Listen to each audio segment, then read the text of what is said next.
Hi guys. The most shocking things about prison. This is an ad I wanted to do. Sorry about the light. Not very good in here, is it?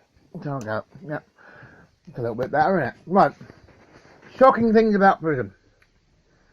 Or some of them. Let me get some light on this. Yeah, that's better. Right. Shocking things about prison. Well, I'm a car lover. I love cars. I lost my liberty to drive, even though now that's all changed. But something overtook all that. I am an avid animal lover. I love animals. And I hate animal cruelty. I just fucking hate it. And I mean that. The older I get, I mean, when I was younger I didn't like it, but I absolutely fucking detest people who are cruel to animals. So of course I used to miss my dog when I was in prison. Now that might seem to you to be very trivial, but to me, I could get very upset about it. So I love my dog to bits. I've got a Staffordshire Bull Terrier called Roxy. I love her to fucking bits. Another thing that surprised me about prison, you know, we're talking about shocking things about prison. I'm just looking for a light, guys. Don't bear with me. Nothing posh here. Anyway, is the amount of people, men, who do not know how to read and write. Now, I can imagine learning to read and write is not easy. It'd be like me learning to learn Urdu. Now, I'm going to make a challenge for myself now, but I'm going to try and learn Urdu. Urdu, yeah, Indian Urdu. There's a lot of Indians around here, friends of mine, and I would love to, walk in and give them a few words. That must be how it is for people that can't read and write. It's just so hard. But with the help out there that's available, you would think that some of the guys would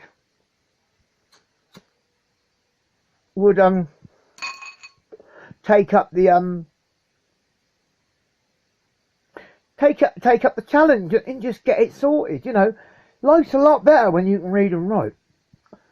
But all they want to do is take spice and smoke wacky backy and do anything. And I can't understand that. Now, I'm very good at reading and writing. I learned to do it when I was a kid. I'm not knocking anybody who can't read and write. But surely to God, when you're in prison, you've got the assistants there. You know, even if the education isn't all that hot, you can ask and they can put you, you know, you'll get yourself sorted, trust me. I've seen it. They used to do a thing in there called toe by toe.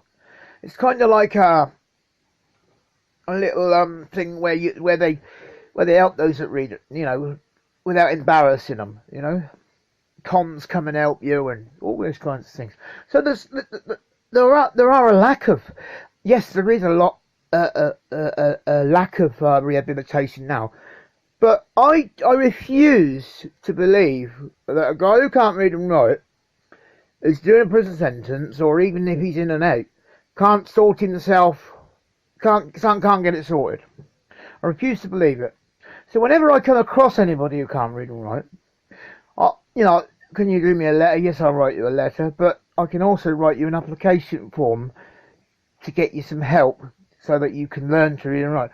And then that's the last thing you're interested in. But, you know, I do it, and one guy actually came to see him, and he got quite annoyed with me. He said, oh, no. I said, well, you knew I'd put the form in, but I didn't expect him. It makes me ill. So that must be a condition. You know, things like that must be a condition when you go into prison. You know, he's got to learn to read and write, you know.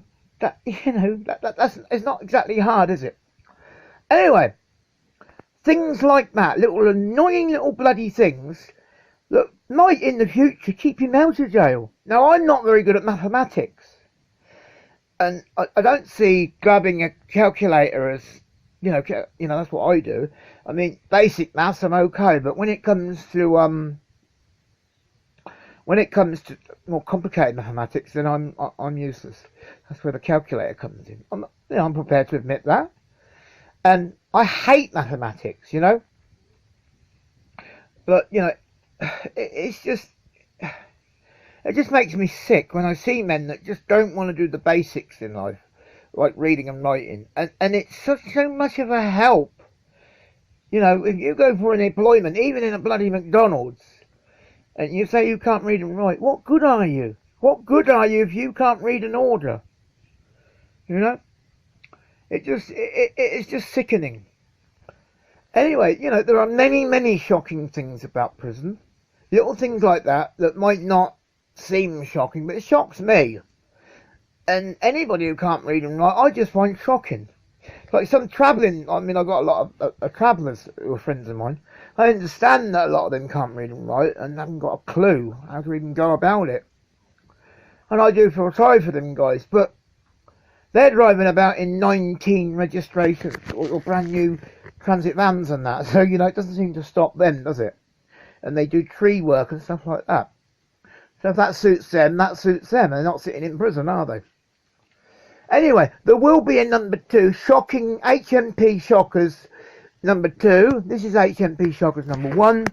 And there'll be a 3 and 4, obviously. And I will do some work on it and we'll get it sorted.